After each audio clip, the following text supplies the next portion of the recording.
Hello friends, मैं ज्योति आप सभी का स्वागत करती हूँ संजीवनी क्लासेस में। तो आज हम लोग उत्तर प्रदेश लोक सेवा आयोग परीक्षा 2017 राजकीय डिग्री कॉलेज प्रवक्ता यानी कि जीडीसी के प्रश्न पत्र का अध्ययन करेंगे। तो हमारा पहला क्वेश्चन है, लोक प्रशासन का संबंध सरकार के क्या और कैसे से है? यह किसने कहा है? A Willoughby, B Luther Gulick, C F A. Nigro, D M E. डिमॉक।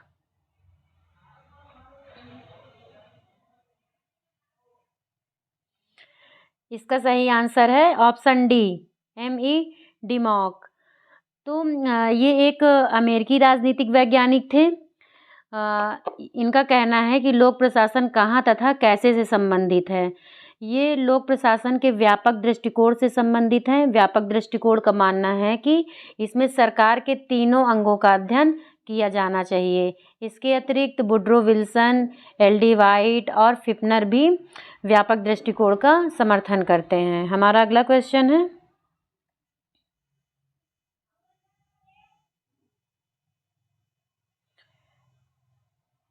किस सिद्धांत की सीमाओं को दूर करने का उपाय गैंग प्लैंक है? ए आदेश की एकता, बी नियंत्रण की सीमा, सी पद सोपान, डी हस्तांतरण।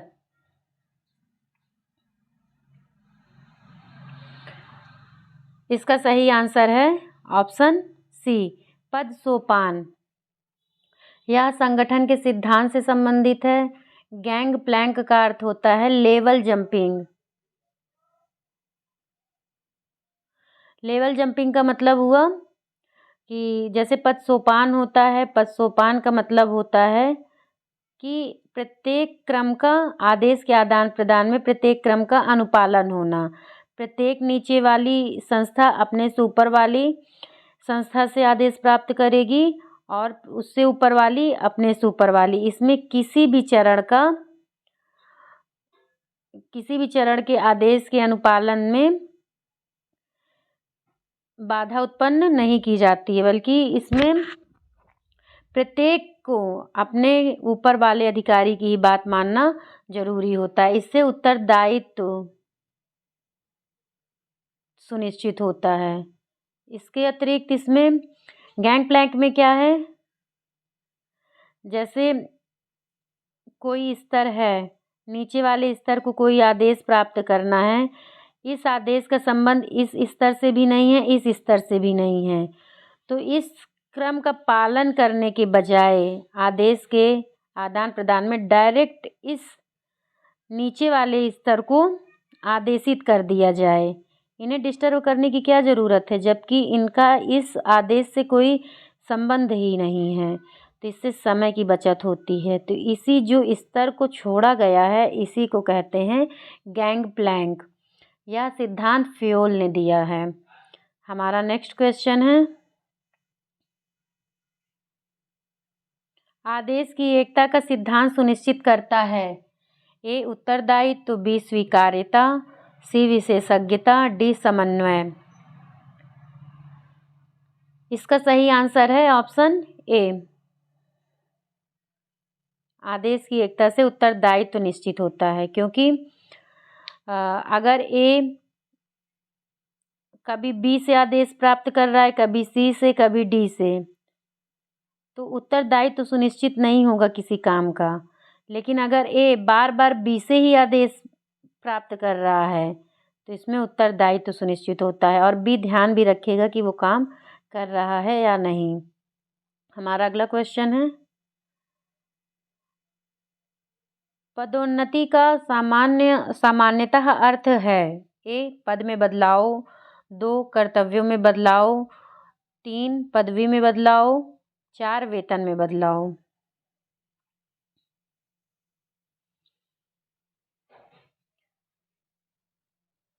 आप लोग इसका कूट भी देख सकते हैं। कूट को देखकर आप लोग अपना आंसर सेलेक्ट करिए।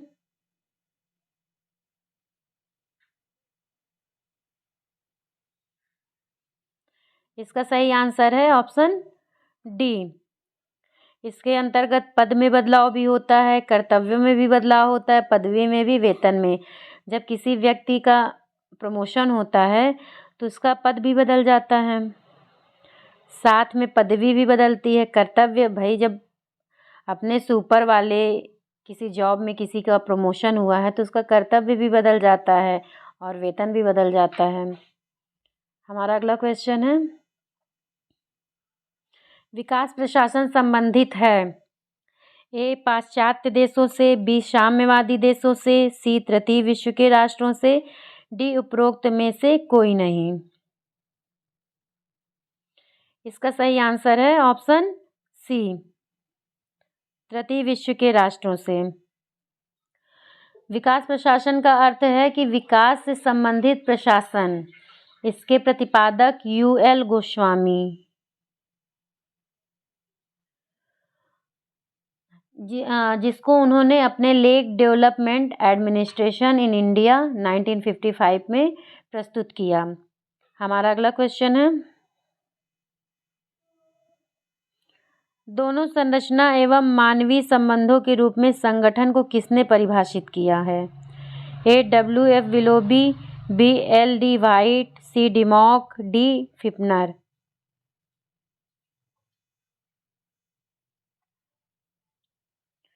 इसका सही आंसर है ऑप्शन सी, डिमॉक, जो लोक प्रशासन को कहाँ तथा कैसे से संबंधित करते हैं। हमारा अगला क्वेश्चन है,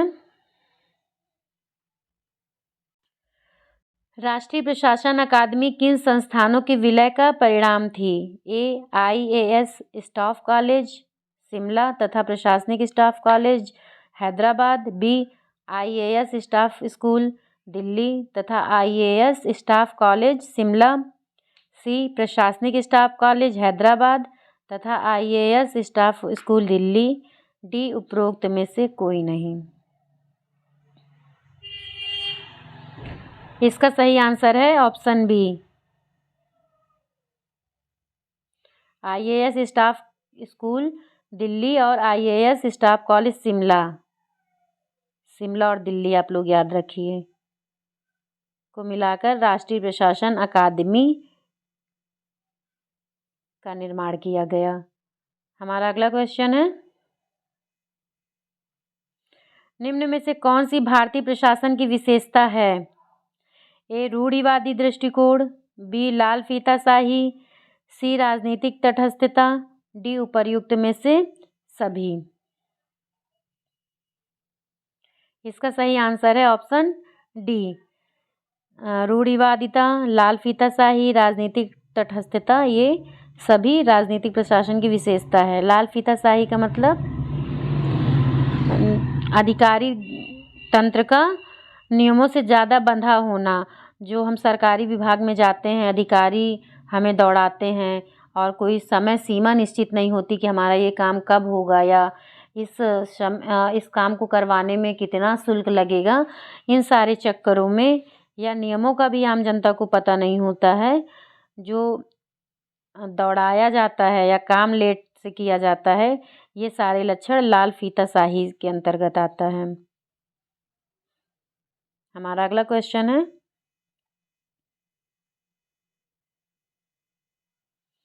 भारतीय संविधान के अंतर्गत न्यायिक पुनरावलोकन की शक्ति सीमित है। ए विधि की उचित प्रक्रिया पर, बी विधि द्वारा स्थापित प्रक्रिया द्वारा, सी संविधान में दी गई प्रक्रिया द्वारा, डी न्यायपालिका द्वारा दी गई प्रक्रिया द्वारा। इसका सही आंसर है ऑप्शन बी, विधि द्वारा स्थापित प्रक्रिया। भारत में हमारे विधि द्वारा स्थापित प्रक्रिया का प्रावधान है, जबकि विधि की उचित प्रक्रिया ये USA में प्रचलित है, जिसमें केवल कानून ही नहीं बल्कि कानून की भावना भी देखा जाता है, यानी कि प्राकृतिक न्याय का भी या प्राकृतिक कानून का भी ध्यान रखा जाता है। यानी कि विधि की उचित प्रक्रिया का मतलब है जब हम न्याय करने जाएं या कोई भी काम करने जाएं तो उसमें हम उचित और अनुचित का ध्यान रखें। कानून क्या है इससे मतलब नहीं है, वो उचित है या अनुचित है। जब हम इस बात का ध्यान रखें तो वो विधि की उचित प्रक्रिया मतलब विधि के अनुसार वो काम उचित हो, जब हम ध्यान रखें। जबकि हमारे भारत में क्या है, वो उचित है या अनुचित इसका ध्यान नहीं रखा जाता, बल्कि वो विधि के अनुसार हो। अगर वो विधि के अनुसार है तो वो उचित है। तो न्यायिक पुनरावलोकन के अंतर्गत विधि का पालन किया जाता है। हमारा अगला क्वेश्चन है, निम्नांकित में से कौन the spirit of the laws का लेखक है? A Montesquieu, B Duguit, C Garner, D Laski. इसका सही आंसर है option A Montesquieu. The spirit of laws का प्रकाशन 1750 ईस्वी में होता है। यह सरकार की संरचनाओं और सिद्धांत पर एक विस्तृत ग्रंथ है। मॉन्टेस्क्यू शक्ति पृथक्करण के सिद्धांत के प्रतिपादक हैं, जिसका पालन यूएसए के संविधान निर्माताओं ने किया और वहां पर शक्ति पृथक्करण के सिद्धांत को वहां की शासन प्रणाली में अपनाया गया है। शक्ति पृथक्करण का मतलब है कि जो सरकार के 3 अंग हैं ये निरंकुश न होने पाए, इसके लिए सरकार के तीनों अंग के मध्य शक्ति का विभाजन होता है और कोई भी अंग एक दूसरे की शक्ति का अतिक्रमण या एक दूसरे की शक्ति में हस्तक्षेप नहीं करती हैं। हमारा अगला क्वेश्चन है, निम्नांकित में से कौन सा राज्य का काल्पनिक सिद्धांत नहीं है? ए दैवी उत्पत्ति का सिद्धांत, बी आर्थिक सिद्धांत, सी सामाजिक समझौते का सिद्धांत, डी ऐतिहासिक सिद्धांत या विकासवादी सिद्धांत। इसका सही आंसर है ऑप्शन डी ऐतिहासिक सिद्धांत या विकासवादी सिद्धांत। दैवी सिद्धांत जो है ये तो काल्पनिक ही है और इसके अतिरिक्त सामाजिक समझौते का सिद्धांत भी काल्पनिक है क्योंकि इसकी भी कोई ऐतिहासिकता निश्चित नहीं है। जबकि जो विकासवादी सिद्धांत है ये एक ऐतिहासिक सिद्धांत है, ये काल्पनिक नहीं है। हमारा अगला क्वेश्चन है,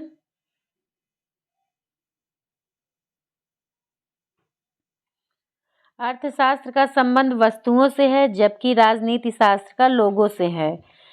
एक का लेना कीमतों से है तो दूसरे का मूल्यों से। यह कथन किसका है? A Hallowell, B I Brown, C R N Gilchrist, D उपरोक्त में से कोई नहीं।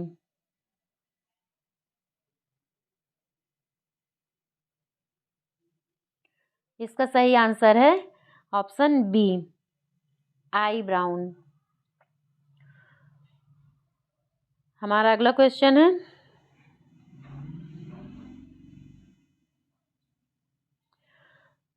राजनीति शास्त्र इतिहास एवं राजनीति के बीच स्थित है, अतीत एवं वर्तमान के बीचों बीच है।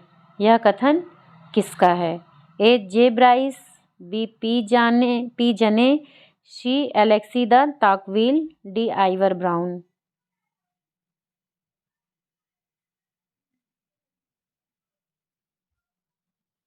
इसका सही आंसर है ऑप्शन ए जे ब्राइस। हमारा अगला क्वेश्चन है,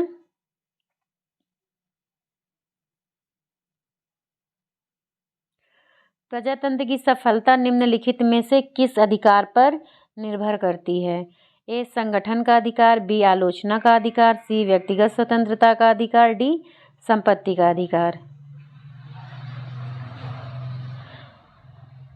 आप लोग एलिमिनेशन सिस्टम सीखिए कि कैसे आंसर को एक एक करके जो कम संभावित आंसर है या ऑप्शन है उसे हम डिलीट करते चले। जैसे इसमें संपत्ति का अधिकार इन तीनों की अपेक्षा कम संभावित है। इसके बाद संगठन का अधिकार भी 50-50 अब बचा है। इसका सही आंसर है व्यक्तिगत स्वतंत्रता का अधिकार। स्वतंत्रता के अभाव में प्रजातंत्र पूर्ण रूप से विकसित नहीं हो सकता है, इसलिए व्यक्ति की स्वतंत्रता बहुत ही जरूरी है। इसीलिए भारतीय संविधान में अनुच्छेद 21 के अंतर्गत व्यक्ति को जीवन और प्राण एवं दैहिक स्वतंत्रता प्रदान की गई है। हमारा अगला क्वेश्चन है, किसने राजनीति की परिभाषा संभव की कला के रूप में की है? ए नेपोलियन, बी बिस्मार्क, सी हिटलर, डी डब्ल्यू विल्सन। इसका सही आंसर है बिस्मार्क। बिस्मार्क जर्मन साम्राज्य का प्रथम चांसलर था जिसने रक्त और लौह की नीति दी थी।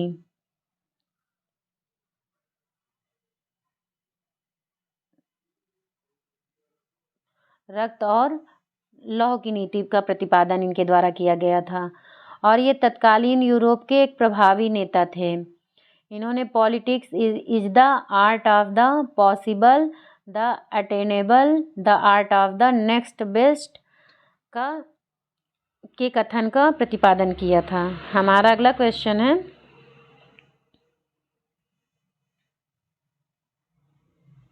व्यवहारवाद किसके व्यवहार पर ध्यान केंद्रित करता है? ए नागरिक, बी राजनीतिक वर्ग, सी नौकरशाही, डी उपरोक्त सभी। व्यवहारवाद किसके व्यवहार का अध्ययन करता है? इसका सही आंसर है ऑप्शन डी उपरोक्त सभी, यानी कि व्यवहारवाद नागरिक का भी, नौकरशाही और राजनीतिक वर्ग तीनों का अध्ययन करता है, तीनों के व्यवहार का।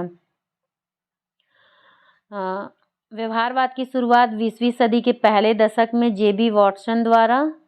वॉटसन को मनोविज्ञान में व्यवहारवाद का जनक माना जाता है, जबकि राजनीति विज्ञान में व्यवहारवाद का जनक चार्ल्स ई मेरियम को माना जाता है। यानी कि व्यवहारवाद का प्रतिपादन सर्वप्रथम जेबी वॉटसन ने किया था, जबकि राजनीति विज्ञान में व्यवहारवाद के जनक चार्ल्स ई मेरियम हैं। हमारा अगला क्वेश्चन है,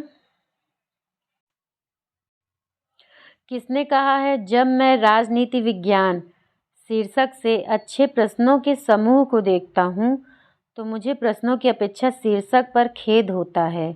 A David Easton, B F W. Maitland, C Robert A Dahl, D J R. सीले।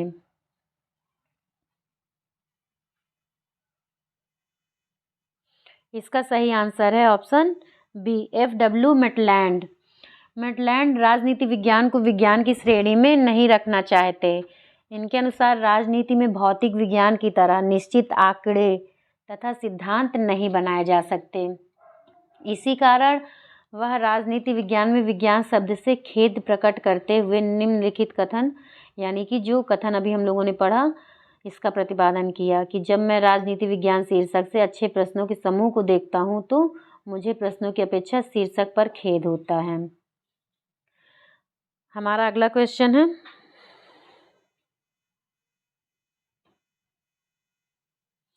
राज्य के वर्ग सिद्धांत का समर्थन किसने किया? A Karl Marx, B angels, C Lenin, D उपरोक्त सभी। ये बहुत इजी क्वेश्चन है और बहुत इम्पोर्टेंट भी है। इसका सही आंसर है उपरोक्त सभी। कार्ल मार्क्स और एंजेल्स साथ में ही इन लोगों ने वर्ग सिद्धांत दिया है और इसके बाद लेनिन ने कार्ल मार्क्स की शिक्षाओं को व्यवहारिक रूप प्रदान किया है। यानी कि कार्ल मार्क्स की शिक्षा को सर्वप्रथम व्यवहारिक रूप किसने दिया? तो लेनिन ने दिया और ये भी वर्ग सिद्धांत के समर्थक थे। हमारा अगला क्वेश्चन है,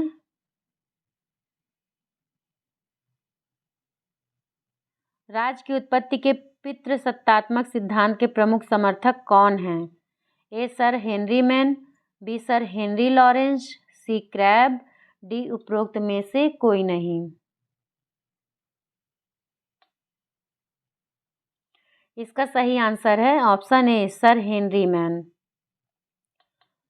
यह सिद्धांत राज्य की उत्पत्ति का कारण पिता को मानता है, जिसका मुखिया पिता होता है, यानी एक पुरुष।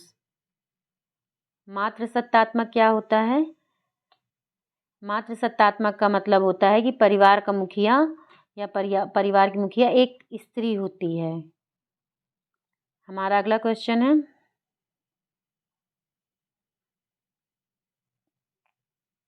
निम्न में से लेसेस फेयर की सही व्याख्या क्या है? ए धर्मनिरपेक्ष राज्य, बी समाजवाद, सी मनुष्य को अकेला छोड़ दो, डी उपरोक्त में से कोई नहीं। इसका सही आंसर है मनुष्य को अकेला छोड़ दो। इसमें किसी प्रकार का सरकारी हस्तक्षेप नहीं होता है। इस सिद्धांत के मुख्य व्याख्याकार स्पेंसर, स्मिथ लॉक आदि हैं। जो लेसेस फेयर की अवधारणा है, ये एक उदारवादी अवधारणा है। उदारवादी यानी कि पूंजीवादी। उदारवादी क्या मानते हैं? न्यूनतम सरकार हो, व्यक्ति ज़्यादा से ज़्यादा आज़ाद हो, स्वतंत्रता पर बल दिया जाता है। उदारवाद का ही परिणाम है ना राइट टू प्राइवेसी। और पर्सनल, जो हम अपनी चीज़ों को पर्सनल ज़्यादा से ज़्यादा रखना चाहते हैं, वो उदारवादी मान्यता के ही तहत है। और यहाँ मनुष्य को अकेला छोड़ दो का मतलब है कि राज्य की तरफ से मनुष्य को कोई भी सहायता नहीं दी जानी चाहिए। व्यक्ति को छोड़ दो रेस के मैदान में, अगर वो गिरता है तो गिर जाने दो, उसे उठाओ नहीं। अगर उसकी क्षमता है तो वो उठेगा और फिर से दौड़ेगा, अन्यथा उसे उठाने की कोई ज़रूरत नहीं है। यानी कि समाजवादी दृष्टिकोण के एकदम विपरीत है लेज़र्स फेयर। हमारा नेक्स्ट क्वेश्चन है,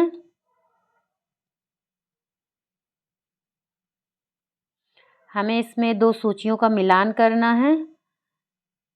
एक तरफ विचारधाराएं हैं और दूसरी तरफ उनकी मान्यताएं, हमें इनको आपस में मिलाना है।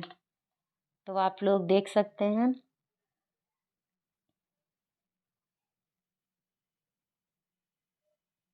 अभी तक आप लोगों ने मैच भी कर लिया होगा।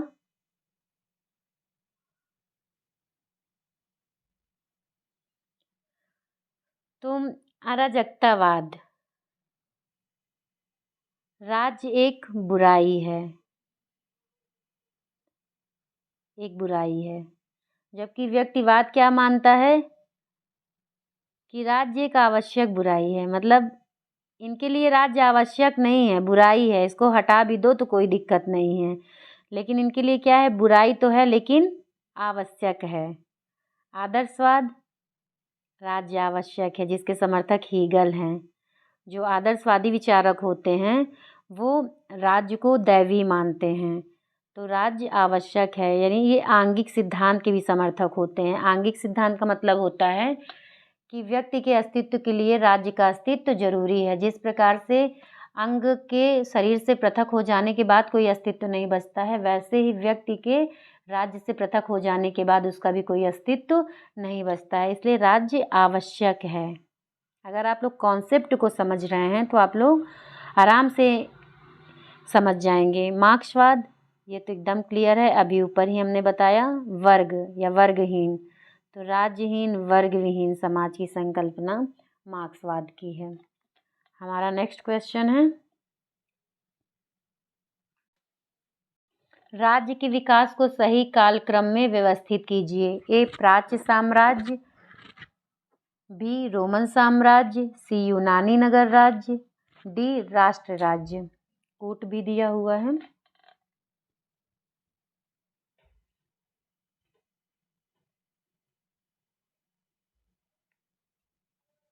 इसका सही आंसर है ए।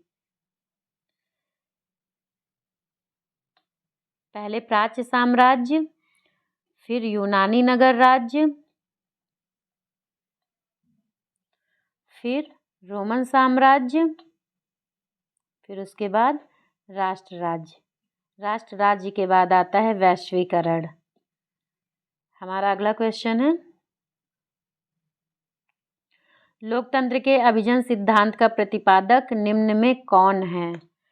आप लोगों ने अभी तक 2 क्वेश्चन पेपर और भी सॉल्व किया होगा, तो उसमें अभिजन सिद्धांत पूछा गया है। इसका मतलब कि ये सिद्धांत इम्पॉर्टेंट है।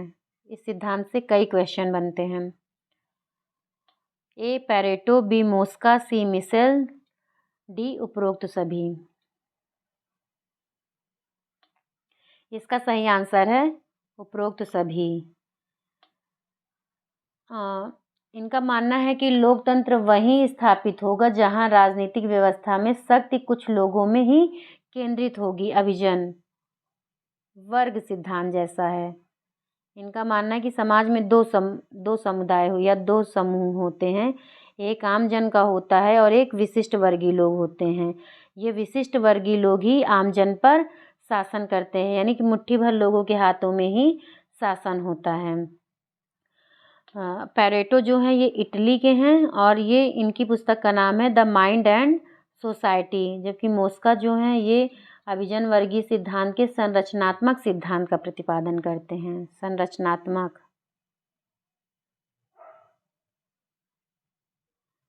इनकी पुस्तक है the ruling class. The ruling class. जबकि मिसेल्स जो हैं ये जर्मनी के हैं और इनकी पुस्तक है पॉलिटिकल पार्टीज। इसके अतिरिक्त मिल्स भी हैं, शुम्पीटर भी हैं। हमारा अगला क्वेश्चन है, इसमें भी सूचियों का मिलान करना है, तो आप लोग कोड को भी देख सकते हैं।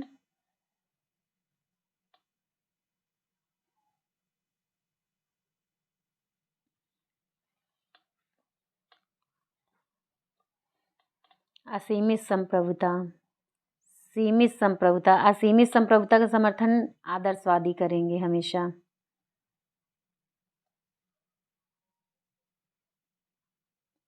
सीमित संप्रभुता का उदारवादी करेंगे। अगर आप लोग कॉन्सेप्ट को समझ रहे हैं और उस विचारधारा के समर्थकों को जान रहे हैं तो आप लोगों को इसका आंसर आसानी से पता चल जाएगा। बहुलवादी, एकलवादी। तो इसमें असीमित संप्रभुता के समर्थक हॉब्स हैं, लेवियाथन की अवधारणा देते हैं। सीमित संप्रभुता लॉक, क्योंकि ये उदारवाद के जनक हैं और ये सीमित संप्रभुता देना चाहते हैं। बहुलवादी लास्की, एकलवादी आइंस्टीन। इसका मतलब इसका सही आंसर है ऑप्शन बी। हमारा नेक्स्ट क्वेश्चन है, आप लोग चाहें तो इसका स्क्रीनशॉट भी ले सकते हैं। अब चलते हैं अपने अगले क्वेश्चन पर। इसमें पुस्तक और विद्वान का मिलान करना है। कौन सा? युग्म सुमेलित नहीं है, इसमें देखना है।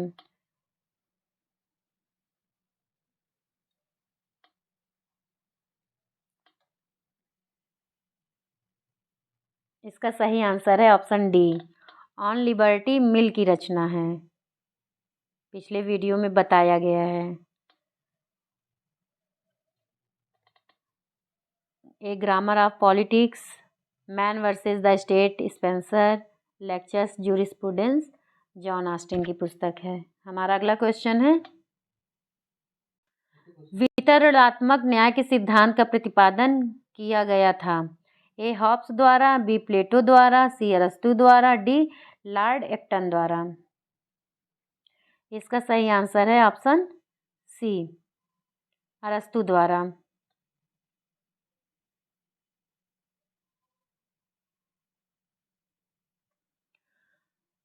अरस्तु का न्याय दो रूपों में मिलता है, एक वितरणात्मक और दूसरा सुधारात्मक। अरस्तु समाज के सेवाओं और पदों का वितरण व्यक्ति द्वारा समाज के किए गए योगदान से निर्धारित करते हैं, यानी ये समानुपातिक न्याय के समर्थन है। समानुपातिक का मतलब क्या हुआ? किसी चीज़ के समान अनुपात में, और वो अनुपात किससे निर्धारित होगा? व्यक्ति द्वारा समाज में किए गए योगदान के अनुपात में। व्यक्ति समाज में जितना ज़्यादा योगदान देता है उसके समान अनुपात में व्यक्ति को जो चीज़ें मिलेंगी वही है समानुपातिक न्याय। तो जो वितरणात्मक न्याय है वो समानुपातिक न्याय पर आधारित है, और सुधारात्मक का मतलब है सुधार किया जाए व्यक्ति में। हमारा अगला क्वेश्चन है, बहुलवाद का जनक किसे माना जाता है? ए गियरके, बी लॉक, सी लास्की, डी सिडनी वेब। इसका सही आंसर है ऑप्शन ए, गियरके। गियरके के साथ साथ मिटलैंड भी थे। बहुलवाद की मान्यता है कि समाज में अनेक समूह शक्ति एवं सत्ता के लिए प्रतिस्पर्धा करते हैं, यानी कि समाज में कई ऐसे समूह होते हैं जिनके बीच शक्ति को प्राप्त करने के लिए आपसी प्रतिस्पर्धा होती है। ये एक समाजशास्त्री थे। हमारा नेक्स्ट क्वेश्चन है, वैज्ञानिक व्यक्तिवाद की अवधारणा का विकास किसने किया? ए लास्की, बी बेंथम, सी मिल, डी स्पेंसर। इसका सही आंसर है ऑप्शन डी, स्पेंसर। स्पेंसर जो है ये वैज्ञानिक व्यक्तिवाद की अवधारणा के प्रस्तुत करता है, जो व्यक्ति की स्वतंत्रता एवं व्यक्ति की अंतर्निर्भरता पर बल देते हैं। स्पेंसर सरकार को निर्धन तथा अस्वच्छ घरों को उन पर ही छोड़ देना चाहते हैं। यानी कि लेज़र फेयर जो आप लोगों ने भी ऊपर पढ़ा है ना, उसके प्रतिपादक स्पेंसर ही हैं। और ये उनकी आप विचारों को जानकर अच्छे से लेज़र फेयर की अवधारणा को समझ सकते हैं। उनका कहना है कि जो सरकार है उसको निर्धन तथा अस्वच्छ घरों को उनके ही हाल में छोड़ देना चाहिए ताकि निर्बल तत्व शीघ्र ही समाप्त हो जाए। उसे औद्योगिक प्रतियोगिता भी छोड़ देना चाहिए, वह कितनी ही सशक्त क्यों ना हो, क्योंकि ऐसी प्रतियोगिता के द्वारा सर्वोत्तम प्राणी शिखर पर आ जाते हैं। यानी लेज़र फेयर जो जैसी हालात में उसे छोड़ दो और उसकी सरकार द्वारा कोई भी सहायता नहीं की जानी चाहिए। हमारा नेक्स्ट क्वेश्चन है,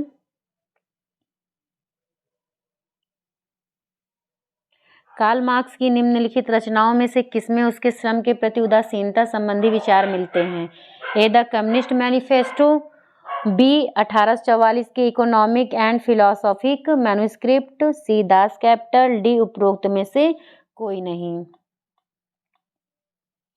इसका सही आंसर है ऑप्शन बी।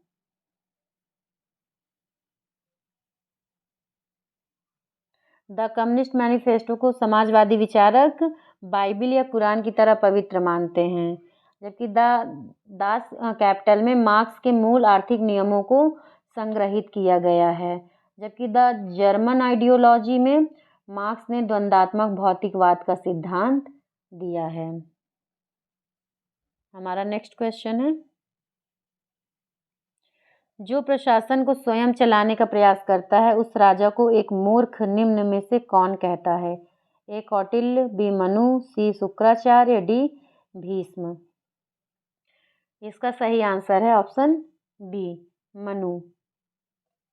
हमारा नेक्स्ट क्वेश्चन है, द फिलॉसफी ऑफ हिस्ट्री पुस्तक के लेखक कौन है? ए हीगल, बी प्लेटो, सी अरस्तु, डी मिल।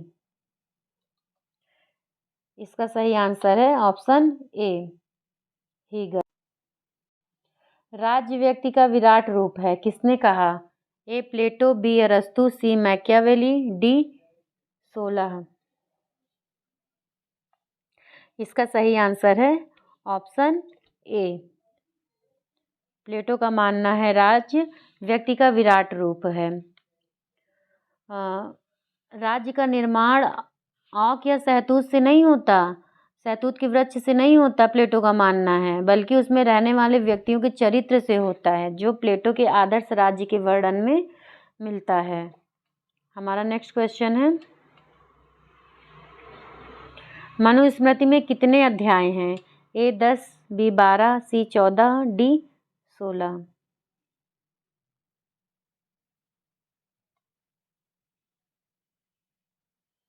हमारा सही आंसर है ऑप्शन बी, 12। मनुस्मृति में कुल 12 अध्याय तथा 2684 श्लोक हैं। कुछ संस्करणों में श्लोकों की संख्या 2964 मानी जाती है। इसे सनातन धर्मशास्त्र का प्राचीनतम ग्रंथ माना जाता है। हिंदू धर्म के ज़्यादातर नियम इसी ग्रंथ से लिए गए हैं। अंबेडकर जी ने मनुस्मृति को ही जलाया था। हमारा नेक्स्ट क्वेश्चन है, न्यायमूर्ति ए.एन. रे किस न्यायमूर्ति की वरिष्ठता को लांघते हुए मुख्य न्यायाधीश नियुक्त हुए थे? यह इंदिरा गांधी के टाइम की बात है। ए न्यायमूर्ति जे.एस. सेलत, बी न्यायमूर्ति के.एस. हेगड़े, सी न्यायमूर्ति ए.एन. ग्रोवर, डी उपरोक्त सभी।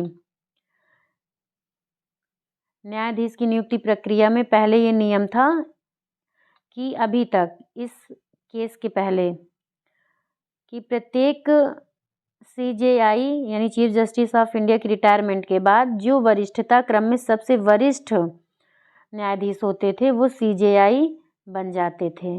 लेकिन इंदिरा गांधी ने इस वरिष्ठता क्रम का उल्लंघन किया। उन्होंने जिसको बनाया था CJI, उनके ऊपर 3 न्यायाधीश थे जिनकी वरिष्ठता का उल्लंघन किया गया था। इसका मतलब इसमें सही आंसर है उपरोक्त सभी। जे.एस. सेलत, हेगड़े, ग्रोवर और एनरेच थे चौथे नंबर पर।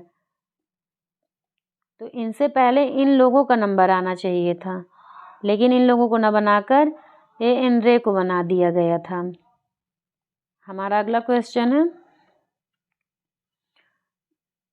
अनुच्छेद 21 से किस आयु वर्ग के बच्चों की निःशुल्क एवं अनिवार्य शिक्षा का प्रावधान करता है? Free and compulsory education. A 6 से 12 वर्ष, बी 8 से 16 वर्ष, सी 6 से 14 वर्ष, डी 8 से 14 वर्ष। इसका सही आंसर है ऑप्शन सी, 6 वर्ष से 14 वर्ष के बच्चों का, जो संविधान के भाग 3 में वर्णित है। हमारा नेक्स्ट क्वेश्चन है, और जो 0 से 6 वर्ष के बच्चों का दिया गया है उसको नीति निर्देशक तत्व में शामिल कर दिया गया है।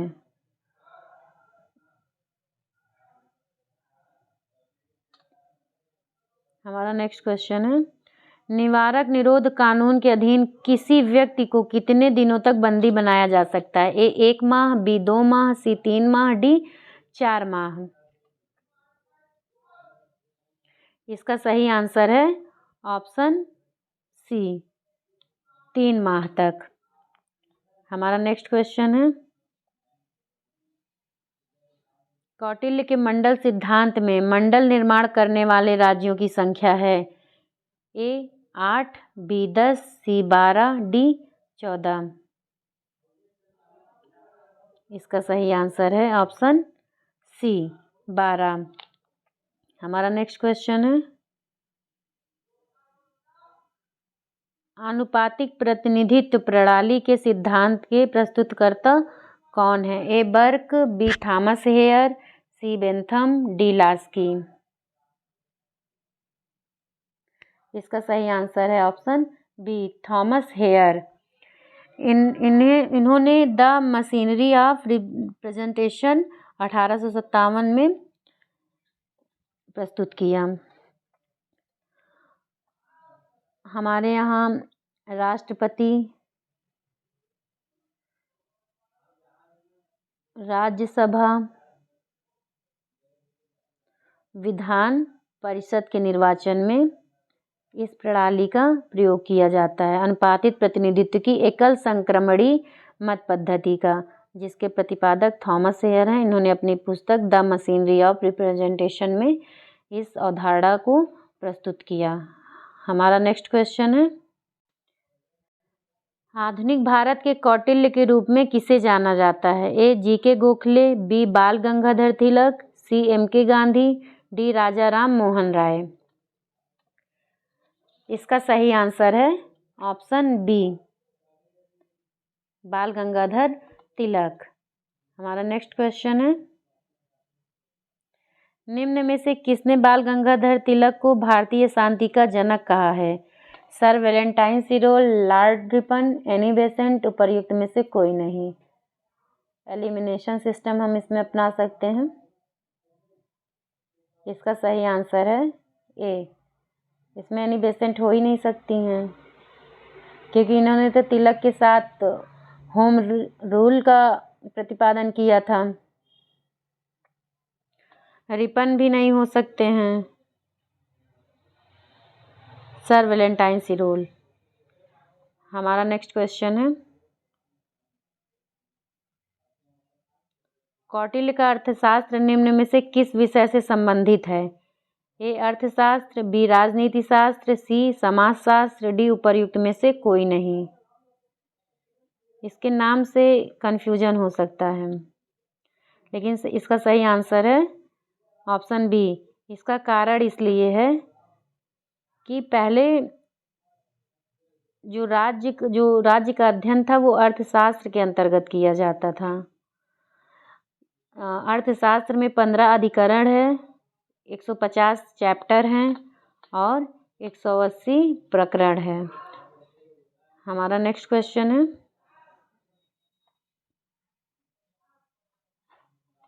हमें ये कथन और कारण वाला क्वेश्चन है, हमें इसमें कथन और कारण के अकॉर्डिंग आंसर देना है।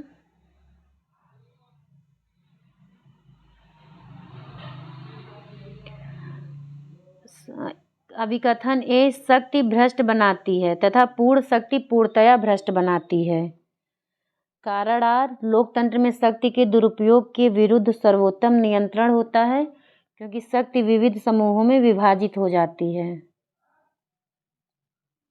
मैंने आप लोगों को पिछले वीडियो में बताया था कि यहाँ पहले तो हमें फैक्ट पता होना चाहिए। हमें पहले ये देखना होता है ये कथन सही है या नहीं, फिर ये कथन सही है या नहीं। अगर इन दोनों में से कोई भी एक कथन गलत होगा, अगर ए गलत है तो ये कथन हट जाएगा, अगर आर गलत है तो ये कथन हट जाएगा। लेकिन हमारे सामने ये दो ऑप्शन बचते हैं। अगर ये दोनों कथन गलत नहीं हैं तो फिर हमारे पास चारों ऑप्शन हो जाते हैं। तो शक्ति भ्रष्ट बनाती है तथा पूर्ण शक्ति पूर्णतया भ्रष्ट बनाती है क्योंकि हम यहाँ पे क्वेश्चन करेंगे, क्योंकि लोकतंत्र में शक्ति के दुरुपयोग के विरुद्ध सर्वोत्तम नियंत्रण होता है, क्योंकि शक्ति विविध समूहों में विभाजित हो जाती है। इसका सही आंसर है ऑप्शन ए। हमारा नेक्स्ट क्वेश्चन है, नेक्स्ट और आज का लास्ट क्वेश्चन है, मैकियावेली को निम्न में से किस नाम से इंगित किया जाता है? ए, युग का शिशु, बी, प्रथम आधुनिक राजनीतिक विचारक, सी, पुनर्जागरण का प्रतिनिधि, डी, उपरोक्त सभी। इसका सही आंसर है ऑप्शन डी, युग का शिशु। इन्हें डनिंग कहते हैं। डनिंग ने मैकियावेली को अपने युग का शिशु कहा तथा प्रथम आधुनिक राजनीतिक विचारक, पुनर्जागरण का प्रतिनिधित्व करता भी इन्हें कहा जाता है। ये एक मध्यकालीन विचारक में से एक थे। तो आज के लिए बस इतना ही। इसका बचा पार्ट आप लोगों को नेक्स्ट वीडियो में मिलेगा। तब तक के लिए बाय बाय, जय हिंद।